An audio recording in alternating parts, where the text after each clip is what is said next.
clouds have rolled in, temperatures have gone down, but the action on the track is about to heat up as race number 2 of the weekend for TC America, powered by Skip Barber, is about to get underway here at Road America, America's National Park of Speed. Ryan Marine, Calvin Fish, and Amanda Busick set to take you through the next 35 minutes of racing action as 10 touring cars get ready to roar to life and head out onto the track for the second of 2 races here this weekend. The championship, Calvin, it really tightened up yesterday. Big win for Braden Arthur. Andre Castro finished just in 3rd place, so gone is Andre's championship lead. They're now even on points, tiebreaker to Braden Arthur. Yeah, it's just amazing how tight it is. They are now literally tied on points. They're tied together on the front row as well, based on the fastest laps from yesterday with Braden Arthur coming off a victory and a fast lap. So he's done everything he needed to do after that disastrous weekend back at Sebring. He's now got 3 wins on the bounce after the big break since Road Atlanta. But I think for Castro starting on the front row, I think he needs to make something happen here and try and control this race a little bit. It's very tight right now between the Toyotas and the Hyundais. Conditions today are cooler, that's for sure. Track temperature in particular significantly lower. Also a bit of a headwind down the front straightaway here at Road America. How do you anticipate the cooler temperatures affecting these touring cars? Well, I think for the all-wheel drive Toyota, that could come into play if you're struggling to generate tire temperature like we saw yesterday. Beautiful day with a little bit more temp, so that may work in Toyota's favor. But again, it's all about the starting pressures, what the teams elect to do with their strategy on that.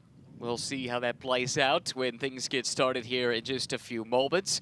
But first, let's take a look back to race 1 of the weekend yesterday.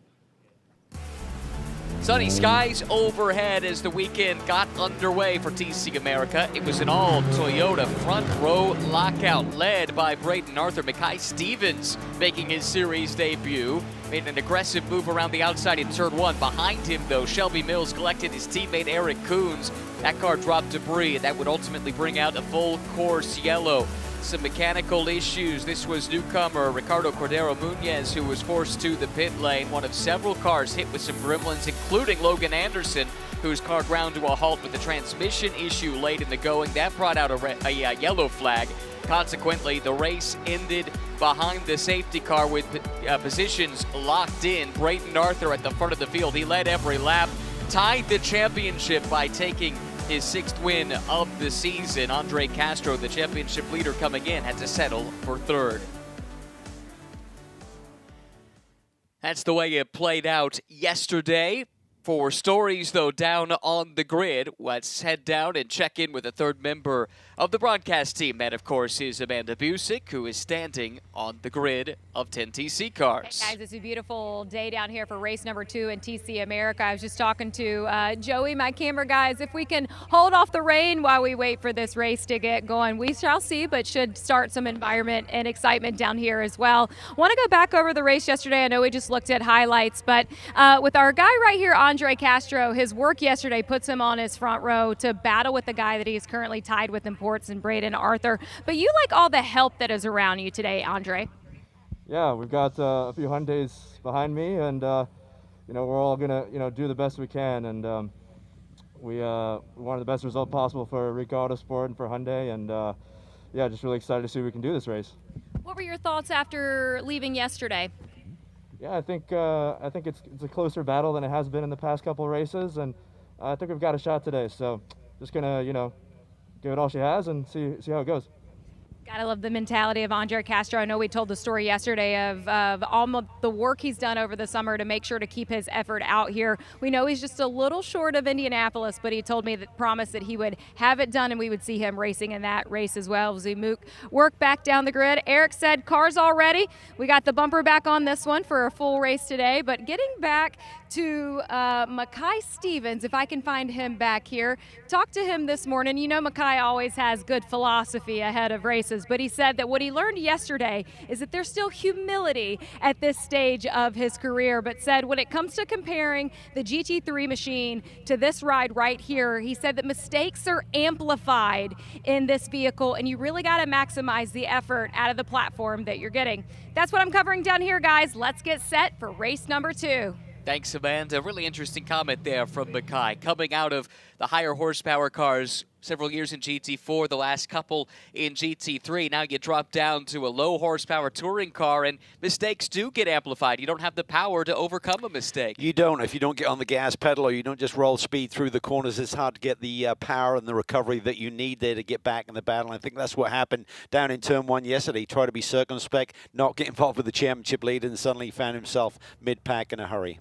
Let's look at this great racetrack, Road America in Elkhart Lake, Wisconsin, 4 miles around, 14 turns, 171 feet of elevation change. That's a big component of what makes this place such a challenge. Special place, just awesome racetrack, great vibe here at Road America in Elkhart Lake. But the circuit, as you can see, gives you a little bit of everything. Got really long, fast straightaways, big, heavy brake zones, big overtaking opportunities, particularly in these TC cars, and some of the most daunting corners you'll find in all of North America, with turn 9 there, turn 11 known as the Carousel and the Kink. A little bit of grasscrete on the exit of the corners, what we haven't seen before, so that gives the drivers a little bit more area to explore. This track situated on 640 acres of the Kettle Moraine Scenic Drive, a designated scenic route through southeastern Wisconsin, and property that was formerly owned by the Elkhart Lake Sand and Gravel Company. The track developed by Cliff Tufte, World War I veteran, sports car enthusiast, and civil engineer. What a place he has created. Here's the starting grid. Braden Arthur on the pole position for the second straight day, tied on points with Andre Castro, who starts alongside in second place. Start of this race will be fascinating. Matan Rosenberg had a great start yesterday from 5th to 2nd in the first couple of corners. Eric Coons will try to avoid calamity that struck him in the opening sequence of race number 1. Then it's Justin Gravitt and Logan Anderson on row 3, starting 5th and 6th respectively. Mackay Stevens will have to come from 7th today, next to Shelby Mills in the Hyundai. And out back, the newcomer, Ricardo Cordero Munoz, the rallying champion from Mexico, next to Robert Bellevue, who had his best finish of the season yesterday when he finished in 6th. That's the way they line up. 35 minutes, the scheduled time for race number 2. And after this, just 4 races remain on the calendar. 2 at the Barber Motorsports Park down in Birmingham, Alabama, then 2 at the Indianapolis Motor Speedway in October. And so for those that are thinking about championship position, all of a sudden the pressure, it ramps up because you know you don't have as many chances to overcome a miscue. No, it becomes a bit of a moving day, like a golf tournament, day 3 of a 4-round championship. So obviously we've got a couple of big venues to get to, but certainly one thing's for certain, it's not going to be tied up here this weekend. It's definitely going to go through Barber Motorsports Park and see how we lay after that one before we head to the finale at the Indianapolis Motor Speedway. Reports that Matan Rosenberg, who was scheduled to start in 3rd place, stopped somewhere around turn 5 or 6. That car obviously is back up and running, but I think we're to the point now where on the formation lap, the cars have made their way far enough around. I don't think he'll be able to take that scheduled starting spot. So the day gets a bit more challenging for Matan. The good news is we saw yesterday he's awfully good at the start, picking up, what, 4 spots, I think, on the initial start yesterday. Yeah, he had an incredible run going. Really disappointing to see that technical issue a little bit later in the going there that stopped him from grabbing that podium position. But he's got speed in the race car. Looks like he's just getting to the tail end of the field, so he's not got too much of a deficit to deal with. And maybe a little extra heat in those tires as well, having been able to stand on it for about half a lap. Toyota GR Supra safety car pulls off into the pit lane, but so too does Rosenberg. So whatever the issue, it doesn't seem to have resolved itself. That's a huge setback for him, 2-time Grid Life champion. Waiting for the green flag here to get race 2 of the weekend underway. And there it is with the pole sitter Braden Arthur stepping on the accelerator. But Andre Castro got a good jump from the outside of the first row as well. The 2 championship contenders side by side in the run down to turn 1. Yeah, it's going to be really tight. How much does Castro want it? He does send it around the outside. It's going to be tight though as they come off. And Arthur's going to have the inside lane as they head down the hill towards turn 3. Castro, though, was able to chop across the bow and take the lead of the race, and with it, the championship lead as they run. What a power move at the start from Andre Castro. But look at Mackay Stevens from 7th on the grid. He's already got that second JMF Toyota up to P4. That is the second of those Toyotas. Here comes the first one, though, pulling to the outside. And we saw a lot of power down the straightaways from the Corolla yesterday. Braden Arthur back to the outside of Andre Castro, and he goes deep into the brake zone. He goes wide. That lets Castro get back through. The good news for Arthur is no one else was close enough to capitalize on the mistake. No, it looks like a very determined Andre Castro here today. Yes, Arthur had the speed down the straightaway. Looked like he's going to clear him, but Andre just kept the pressure on into that brake zone, and Braden outbraked himself a little bit, keeps it together, trying to rebound here on the approach to turn 8. He's back on the attack here at the bottom of the hill in a left-handed corner that leads to the carousel. Very long corner here. Test the patience of the driver making their way through here. When do you get on the power? Because a big jump out of here that sets you up for a nice run through the kink and ultimately down to Canada corner. Braden there almost trimming the grass there on the inside of the carousel. Slightly wider approach for our leader, Andre Castro. Everyone trying to get in line here as you funnel through the high-speed kink. And a couple big moments there. Oh, Shelby Mills out super wide over the grass crate and onto just the grass, kicking up the dust, but able to hang on to that car. Here's the battle for the lead. It's on once again. Castro still able to hang on, fending off the challenge from Braden Arthur. That's exactly why that grass crate is there, to kind of create a little bit of a safety net for the drivers in some of these high-commitment corners.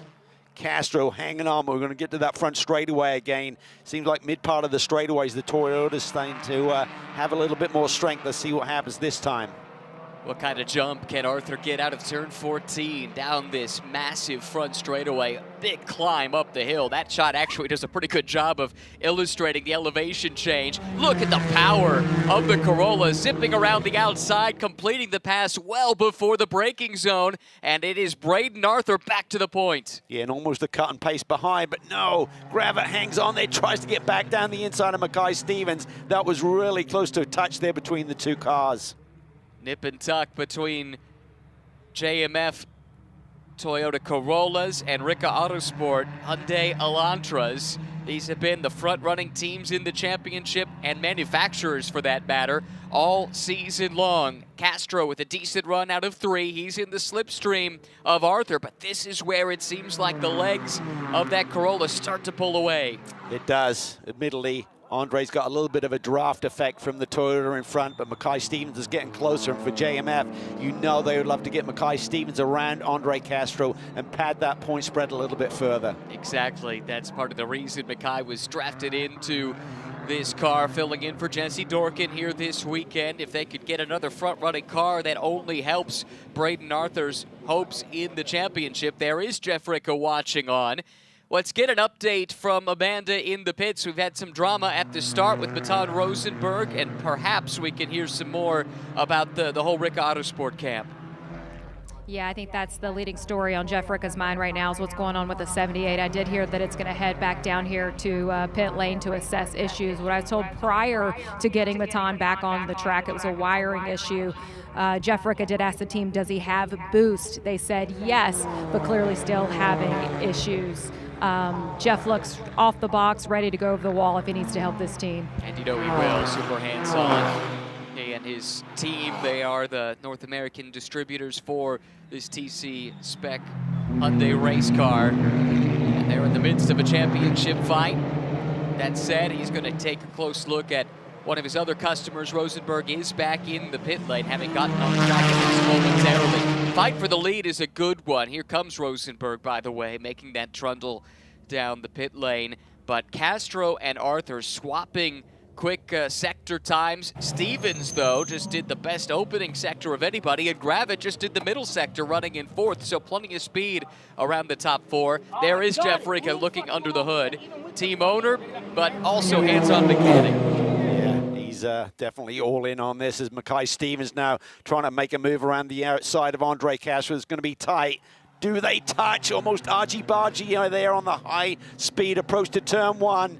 Castro's going to have the inside lane down the hill. Gravett looking for opportunity as well, sitting there in P4. Gravett trying to make the outside line work, has to tuck back in line. This scrap, though, for second, third, and fourth is allowing Braden Arthur to start to pull away a little bit. This is the most breathing room anyone has had at the front of the field since the green flag fell just about 5.5 minutes ago. Here is Castro forced on the defensive once more. Mackay Stevens, second race in this car, looking a bit more confident here today. Not afraid to rub fenders. This is touring car racing after all. Andre looks pretty feisty here today, and Gravett gets the run up the inside. He's going to have the inside as they approach turn 6 and crest the hill. Yeah, really well read by Justin there. Had a great day yesterday. Another runner-up result for him. Finished just ahead of his teammates, so the intra-team and intra-manufacturer bragging rights went his way. Stevens out wide a little bit that time, but able to gather it back in. I love race car drivers. Giving them an inch, they want another one. They pull that grasscrete out there, and they're still touching the grass. Stevens, the last time by, did set the fastest lap of the race. First driver to go sub 2:26 here today. 2:25.988, but the quick times keep on coming. Arthur, quickest of all through Sector 1. Plus, Gravett just did his personal best first sector on this lap, too. Yeah, but Arthur's first sector was a monster, 8/10 quicker than Castro. You can see the gap that's now developing. The JMF is all about Mackay Stevens regrouping here, and a great little battle going. Look like he's going to be up to P2. Suddenly he's been demoted down a couple of positions. The call as well to Eric Coons, who's about to make this a 5-way fight as Stevens goes wide there at Canada Corner. Maybe caught out a little bit at Apex and had to take evasive action. But here comes Coons there in the background. He just did the best middle sector of anybody on this lap. Has good pace here in race number 2. Well, as Andre told Amanda on the grid, he's got a lot of support from the rest of the Ricker Autosport team. So it's a real definitive manufacturer battle right now between Toyota and Hyundai in TC America. Coons carrying the Hyundai Hope on Wheels livery here this weekend. Great charitable outreach program from Hyundai. We see that represented across their motorsports involvement. Eric giving that car a nice ride here at the moment. Inside the top 5 and within shouting distance of a fight for the podium. Meanwhile, the work continues in the pit lane for Matan Rosenberg. Second straight day that technical glitches have undermined what looked like a promising run. Oh yeah, he's had tremendous speed here this weekend. Great to see him back here for this race. I think the one at the beginning of the race season was a bit of a bonus, so he always had intentions of being here at Road America and displayed great performance yesterday, but it'll be a tough weekend to rebound from. Very disappointing for him. Tough day yesterday for Logan Anderson. Looked like he was in contention. Had to start out back because of a mechanical issue in qualifying. Didn't set a lap time. Started 9th. Quickly made his way up through the field, but had a transmission issue in the closing moments of the race, and his car stopped on track without much time left. Meant a full course yellow came out, and that's how the race would end, unfortunately. Looks like, though, that Skip Barber Racing School team has put that behind them at this stage, and Logan continues to put in good laps. Just did his best first sector, and he's keeping pace with Coons at the moment. Yeah, I thought the Acura's would be a bit more of a factor in race conditions. He had really strong practice pace here this weekend. Had the issue in qualifying, but I thought they'd bounce back once they got the car sorted. But having a strong run, but when you look at the lap times, good 2.5 off the pace for our leader, Braden Arthur. Well, nobody has been able to match what Braden has done. The last lap was the best lap of anybody at a 2:25.2. We were talking about Stevens breaking into the 2:25s, did that 2:25.9. So Arthur going 0.7 of a second quicker than anybody else has to this point on the most recent lap. Tell you what, though, Castro just took a 0.5 second out of that lead on Braden Arthur in Sector 2 alone, so he's still got some pace. He hasn't given up hope just yet. Big moments in this championship fight. Remember, Arthur, he's been the dominant force this season, but 2 non-scores in the 2 races at Sebring really cost him dearly, and it's taken him the next 5 races effectively to get back in the championship, tying Castro on points yesterday, but he does have the tiebreaker as the winningest driver in the series so far this year.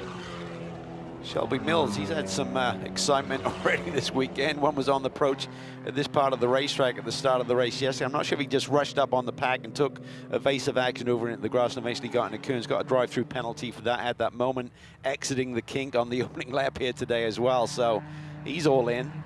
In spite of that penalty yesterday, still finished 5th, which is his best result of the season. Second best finish in his TC America career, having finished 4th here on debut 1 year ago. Stevens answered back. Yeah, how about that? The 78 just left again. Great fast lap there by Mackay Stevens, and more importantly, he's now caught Gravett once again. He had that moment in Canada corner. It looked like he just went to power really early and just washed out wide and lost a bundle of car lengths there with that issue, or moment, let's call it that. Here's Rosenberg.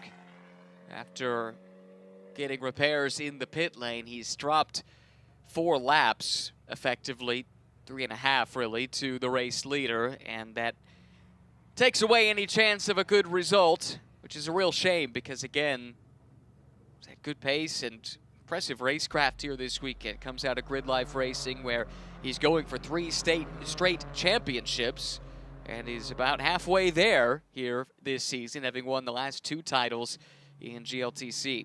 Yeah, and almost becomes a little bit of a test session for Ricker Autosport to get that car sorted out. These are not teams who have the budgets to go testing and do other track days, so it's really just a test session now to try and get the bugs worked out before we head off to Barber Motorsports Park in a few weeks' time. Had more seat time for Matan as well, who's used to driving a very powerful rear-engine Corvette. This front-engine Hyundai, a much different proposition. A fun challenge in its own right, of course, but something new for him, and he's been a quick study to this point.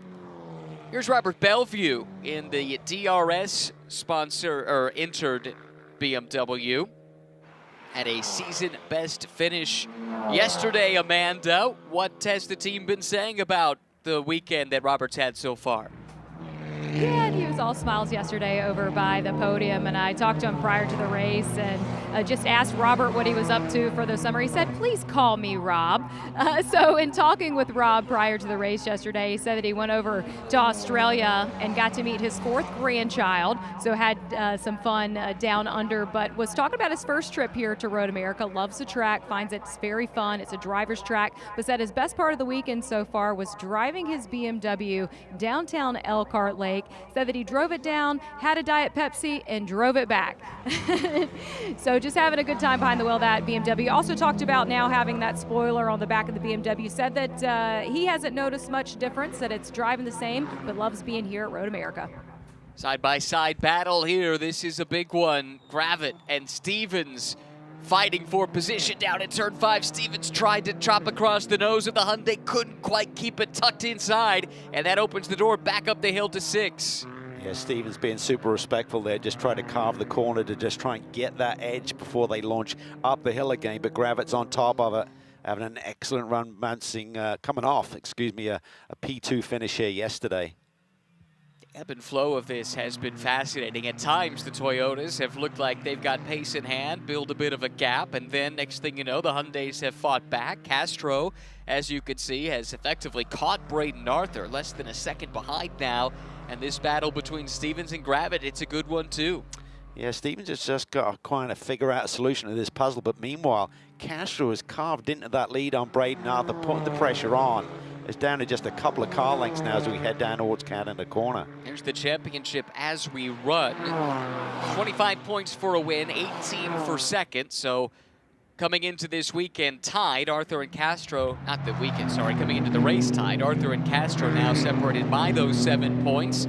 But if that lead were to swap hands in the race, it would as well in the championship standings. That's what's at stake here today. Yeah, 14-point swing with 1 position change right here between the 2 leaders. So Castro understands that. He'd gain 7 and Arthur would lose. So that's a massive moment right now in the championship.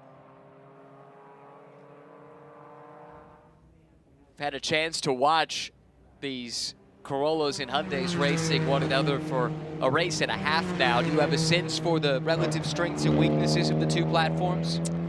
Yeah, just watching Coons here with the flashes on, so I think he's got some kind of technical issue. Yeah, it just seems like the mid part of the straightaways where the Toyota is super strong. Seem pretty even coming off the corners and at the terminal speed, but just that mid-range is where the Toyota have it. But as you can see, it's still a very even fight here as these 2 drivers battle out for P3. Gravett and Stevens once again side by side. There's not much in it, and you can see from the lap times here, Very, very close. Castro's now run a lap time slightly quicker than Braden Arthur, our leader, but Stevens has fast lap by about a 10th, so very evenly matched. I think the series done a great job of the BOP between the two manufacturers. Stevens on the attack once again, tries to carry the speed through the brake zone. Gravit's got him covered off, though. This is a bit of an anomaly where we're this deep into the season, and yet two drivers that I don't think have ever raced against one another find themselves on track, and they're learning each other's tendencies as we go. Yeah, and as we documented yesterday, Mackay Stevens is in Jesse Dawkins' car, who's not competing here this weekend. He's done the first part of the championship season. We hope to see him back, maybe at Barber, maybe at Indianapolis, but nonetheless, JMF wanted to try and stack the deck a little bit and try and work some points magic between Braden Arthur and Castro. Well, when you have a resource like Mackay Stevens just sitting there, of course, part of the GT World Challenge America program, why wouldn't you plug him in? This is tough to see here. Eric Coons makes that hard right-hand turn back to the paddock area, and it looks like whatever the technical issue that popped up for him might be, his day effectively is done here. So both Coons and Rosenberg with some issues, but Hyundai still with several arrows in the quiver, including second place Andre Castro, third place Justin Gravett. Yeah, and let's see how this plays out one more time as they come through Billy Mitchell Bend up to turn 14, final corner on this 14 turn. Very challenging racetrack. Very evenly matched around the whole circuit, just the mid part of the straightaway. That mid-range power is where the Toyota just has an edge. Got to be super frustrating for Andre to be working his tail off there through a lap and then just see that gap. Right there you can see it, just as they crest the hill towards the start-finish line, that gap extends a little bit. That's a challenge from a raceability standpoint, right? If you don't have the same top-end speed. Meanwhile, Stevens using that speed, able to get around Gravett here up into podium contention. Now we'll see if he can keep it there. It's not just the Drivers' Championship, by the way, that these teams will be thinking about. The Manufacturers' Championship, a big deal as well to both of these brands. And there were some big points perhaps there that Stevens was able to take away if this position holds for the final 17 minutes. Yeah, and within the Hyundai camp, you got the Hyundai Championship going on as well, the Hyundai Cup. So that's all being factored in here. But right now, I think the driver's just thinking about a win or a podium between this battle for third and fourth. Stevens, by the way, was issued a warning for multiple track limits violations, so he'll need to be aware of that. And if I'm Justin Gravett, I'm wanting to know that information too, because maybe with enough pressure you can force Mackay into a rare mistake that could perhaps draw the attention of race control from a track limits perspective. Yeah, talking to the drivers, there was the thought that maybe that Grass Creek doesn't provide the same amount of grip as the racetrack, so if you go out there, it's more of a safety net, not an advantage. But anytime you can run a big wide radius, you can put more and more speed on top of that. I think turn one is certainly in an area where the stewards are very much on top of. I think, you know, we've seen moments like down in turn 12 where Mackay was way out of bounds, but he was just controlling an error there. It really wasn't giving him any speed advantage, but nonetheless, they're going to keep counting those, and if you get too excessive with it, you never know. You don't need a penalty at this phase of the race. As you can see on Race Vision, powered by AWS, Toyota quickest in sectors 1 and 3, just now leaving the part of the track where the Hyundai has the edge. You can see him close in. This is as close as he's been in some time. Andre Castro close enough to force, oh, excuse me, that's Gravett rather, forcing Stevens to go on the defensive here down the Canada corner, and Stevens is able to cover off that line of attack. Yeah, Justin Gravett is really feeling it here this weekend, being mentored by Nick Johnson, who was there after the checkered flag yesterday, congratulating his young charge on a really strong podium run yesterday.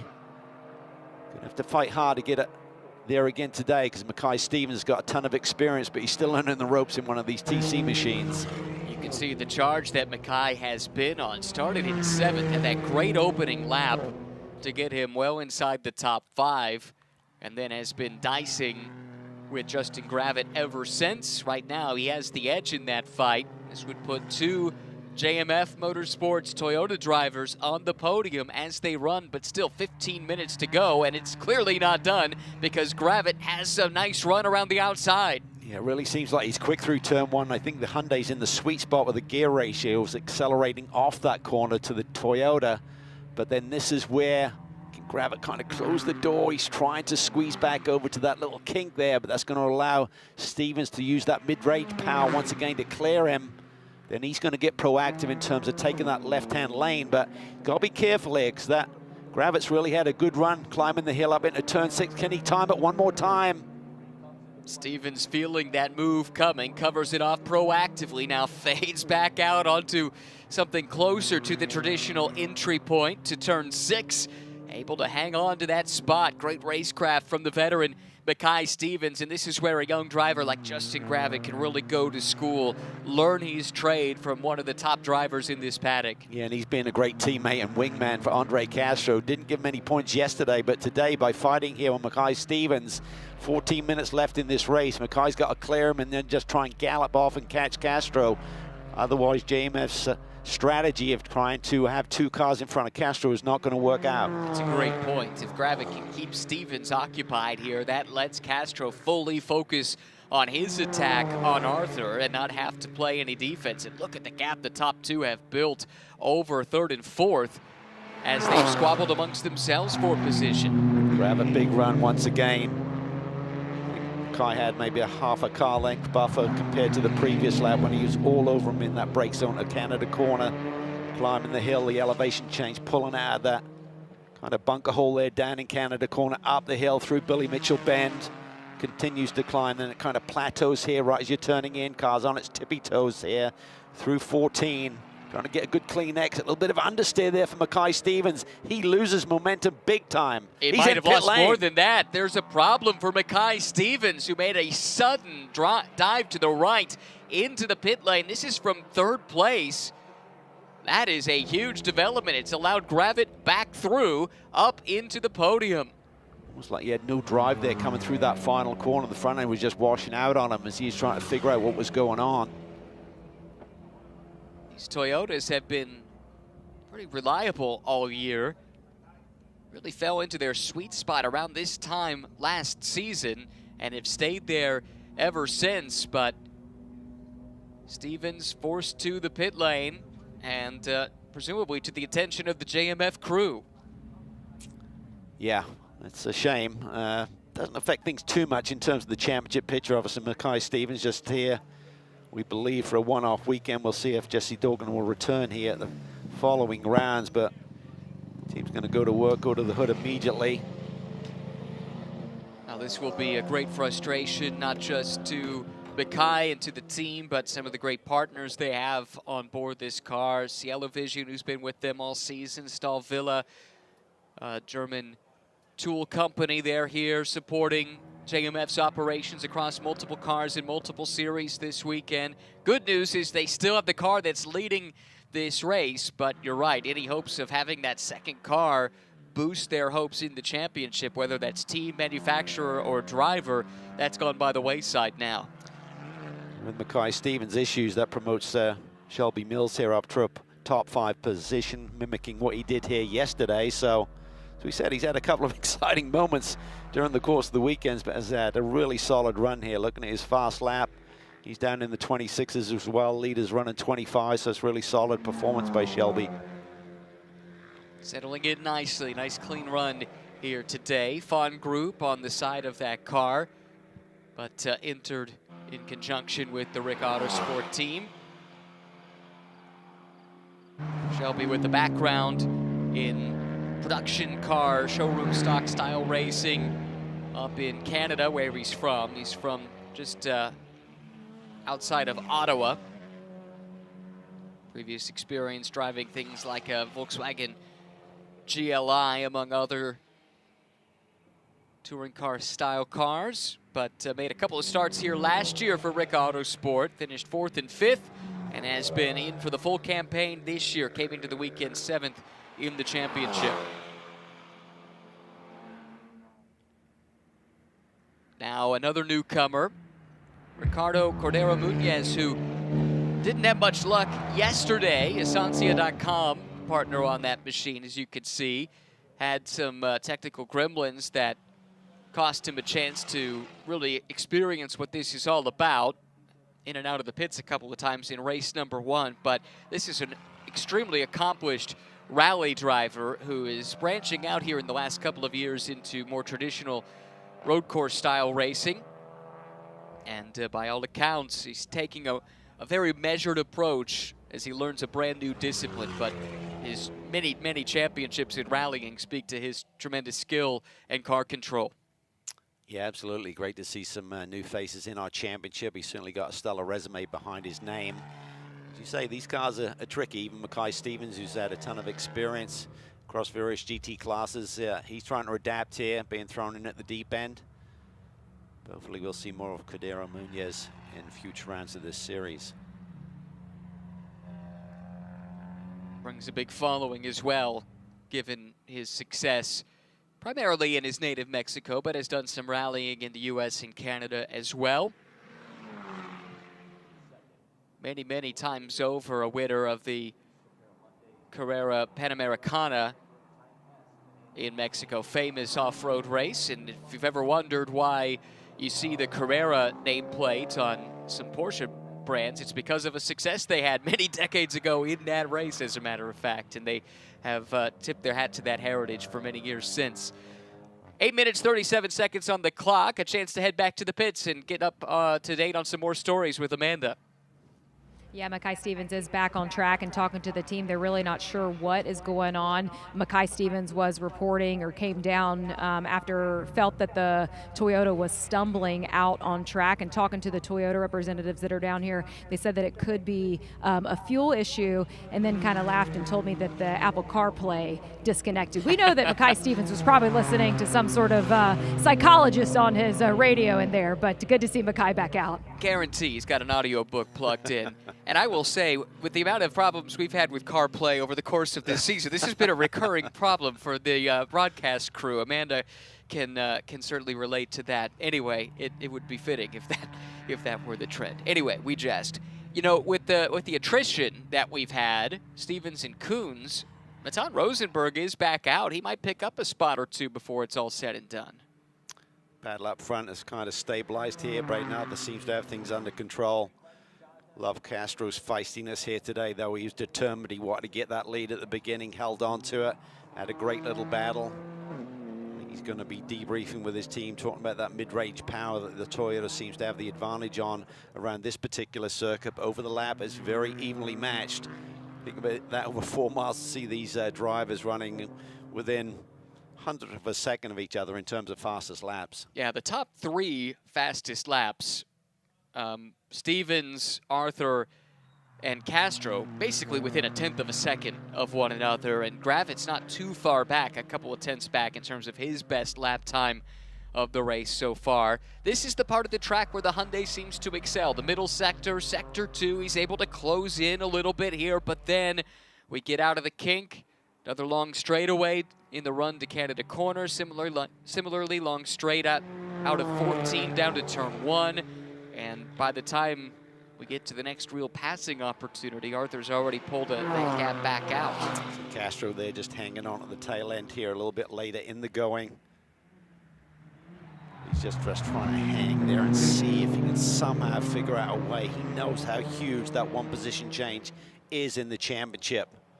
Going into Barber Motorsports Park right now with a 7-point deficit versus a 7-point lead if he can get around Braden Arthur here in the final 6 minutes of this motor race. Got the sense, talking to Andre at the parade on Thursday, that they felt they were probably on the back foot in terms of outright pace here at this particular track, and it was going to be about damage limitation here this weekend. A 3rd place yesterday, pretty good. 2nd place, best of the Hyundais, and that's really what he said. To be the best of the Hyundais, that's my first goal.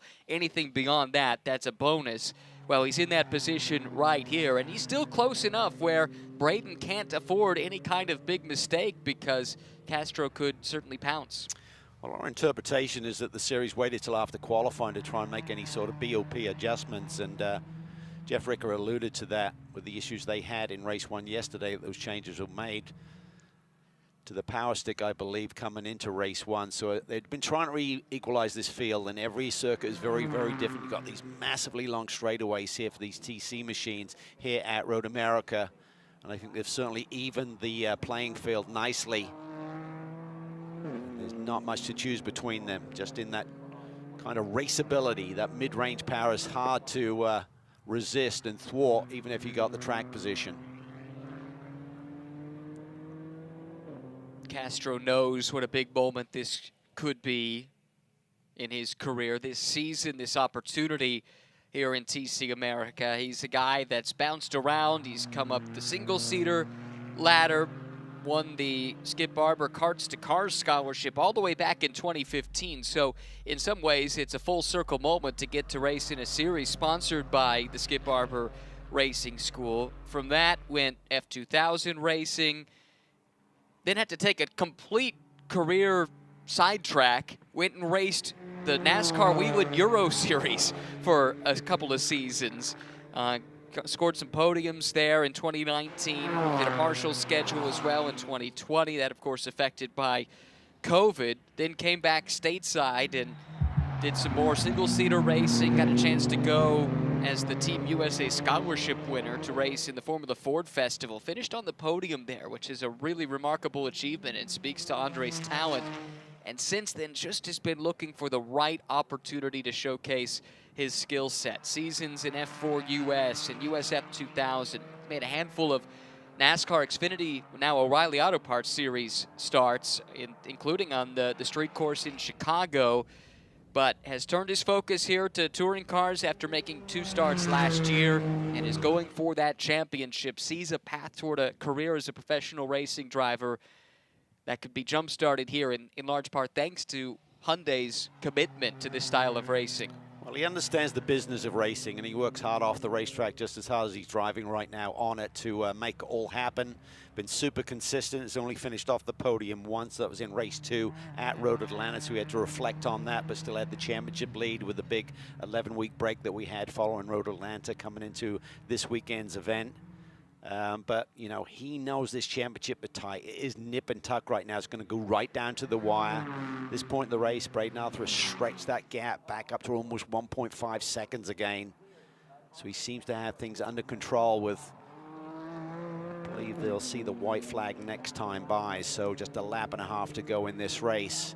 And what a rebound after that disastrous weekend at Sebring, Ryan, where didn't score any points, as you mentioned earlier. He's now gone 2 on the bounce at Road Atlanta, looking for another sweep here this weekend. Now, this would be the 7th win on the season for Braden Arthur. And you would think 7 wins, that'd be enough to have a pretty healthy championship lead at this point, but it goes to show how punishing it is to have DNFs, to have non-scores, and to have 2 of them on the same weekend. That had to be just a miserable feeling for Arthur, who went into that weekend with a pretty healthy championship lead. That got completely erased because Castro really took advantage there at Sebring, and it's taken this win streak, which is a lap and a half away from being 4 in a row, to put Arthur back in a position where he's in the fight now in the championship lead again. It's like me having a solid round of golf and suddenly having a quadruple bogey on the 17th. At least you'd had a solid round first. It's been a while. Some of us can't relate to that. Go climbing the hill. Got to do this one more time. Should see the white flag as he comes across the start-finish line this time by. Mega job. I mean, the team absolutely loves Braden Arthur. They love his discipline, how much passion and effort he puts into his motor racing career. Comes from a racing family, has relatives that have been involved racing Formula Vs for a very long time up in Canada and in the US. Sees the white flag here for Braden Arthur, who was part of JMF Motorsports Pirelli GT4 America team last year. Finished 3rd in that championship. Actually got a win here without even driving in the race, if you remember. That was a weird set of circumstances that probably would take more than the time that's remaining in this race to fully explain, so we'll leave that to one side. But had a really strong season, but the future of his career was up in the air because JMF elected to focus on primarily the GT3 program and then this touring car program here. GT4 went by the wayside. They gave him the chance, though, and said, hey, would you take the step and drive our touring car this year? He said yes, and what a result it has been for both Braden and this team. All the wins, and now half a lap away from taking a 7-point lead in the title fight. Yeah, big day for this team potentially, and all of their support and partners.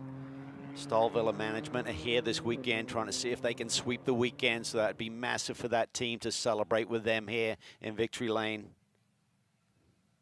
One more time down the hill, left-handed corner here, leading to the carousel.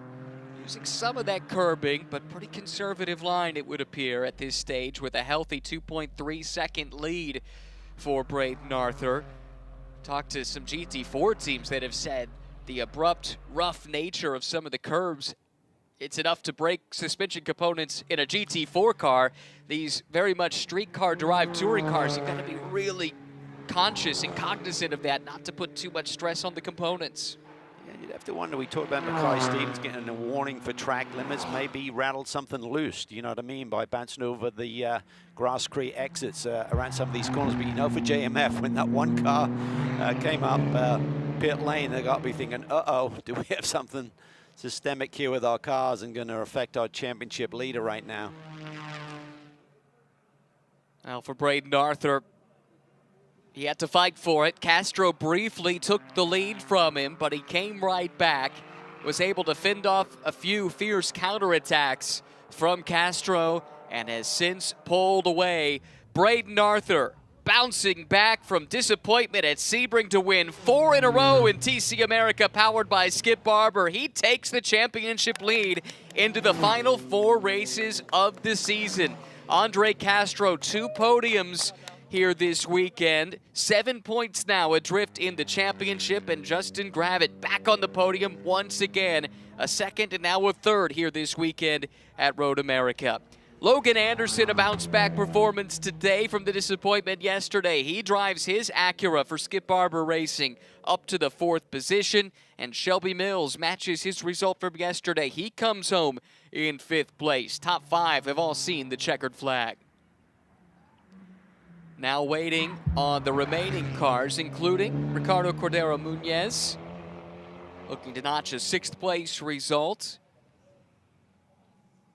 He's about 10 seconds ahead up the road of Rob Bellevue in 7th place. And Matan Rosenberg, they got that car fixed, but got Matan back out, and he turned a 2:25.6. It was the 4th fastest lap of the race here today, so that's a good sign at least. They were able to get to the bottom of whatever the issues might have been, but Cordero Muñez has already gone up the hill. He sees the checkered flag, and Rob Bellevue as well, who so enjoyed being part of that parade on Thursday.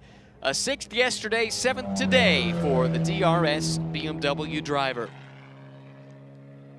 Yeah, it's a fun ride around this place. One that every driver, I don't know any driver who does not enjoy coming to Road America. It's quite the challenge. Long lap, hard to put it all together, but Braden Arthur, what a weekend. Just what the doctor ordered, and how about that? Windshield wipers are on. I thought I saw a few drops of rain, maybe on some cameras as well around the track. There's the chance of some sprinkles or maybe even a rain shower before the day is through. Thankfully, it held off until the end of this race. That is not something that Braden Arthur would have wanted to deal with, having built up that nice lead. No, if you're the leader or you got the fastest car, you don't want to have any jeopardy in terms of differing track conditions. Conversely, if you're on the back foot, you'd love a little curveball. That said, four-wheel drive in the Corolla, they've been pretty stout in the rain. That's where they really burst onto the scene last year, and then back that up with some strong dry performances that have carried over here into 2026. As typical, you see the drivers on this cool-down lap just exploring the outer edges of the racetrack, just trying to snowball those tires a little bit, get some pickups so that they clear all the post-race technical inspection with ride heights and weight and things like that.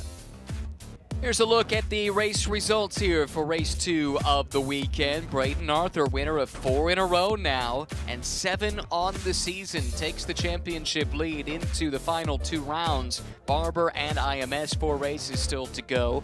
Rick Autosport with a 2nd and 3rd place result for the 2nd straight day, but positions swapped around. Castro ahead of Gravitt here today. Then it's Logan Anderson, best and only Acura in the field here this weekend. They'll be back to 2 for the next race at Barber, but Anderson just off the podium in 4th place. Shelby Mills in 5th for the 2nd straight day, then Cordero Munoz, Bellevue, Rosenberg, Stevenson Coons unfortunately did not see the checkered flag here today. Both cars ended up behind the wall.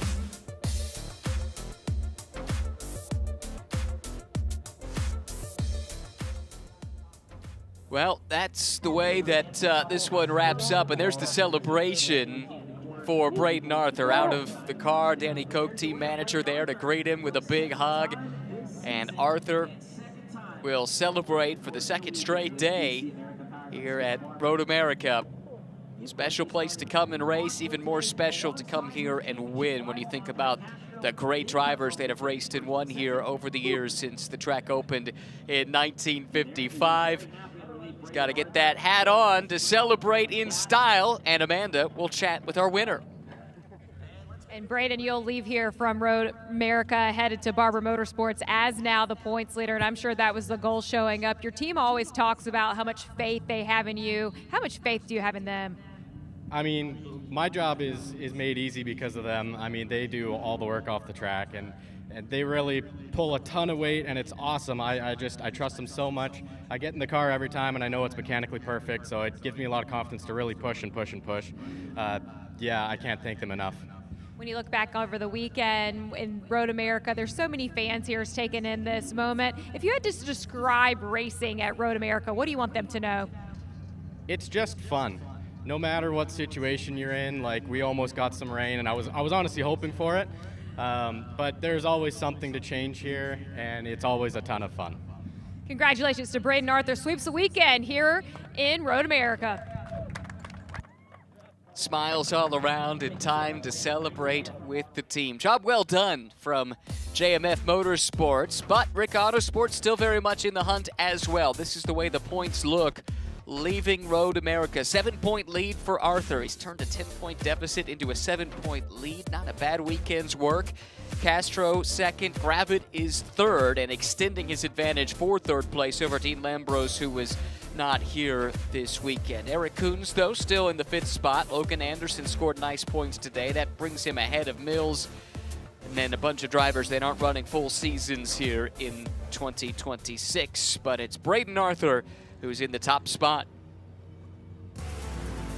Cloudy skies overhead as the field of 10 touring cars make their way down the front straightaway to the initial green flag. Andre Castro challenging Braden Arthur there at the initial start, and it looked like maybe he had the pace to overcome the Toyota here today. Little miscue from Arthur opens the door to the inside. Castro is through to the lead. Jeff Ricca a little frustrated because one of his cars had a technical problem early in the going. That's Baton Rosenberg. That car, though, ultimately was fixed and back out on the track.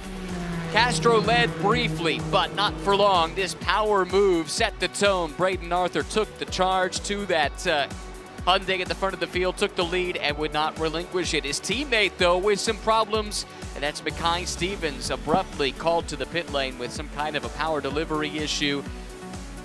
His teammate, though, sweeping the weekend and taking the championship lead over Andre Castro. It's Braden Arthur winning both races in Wisconsin.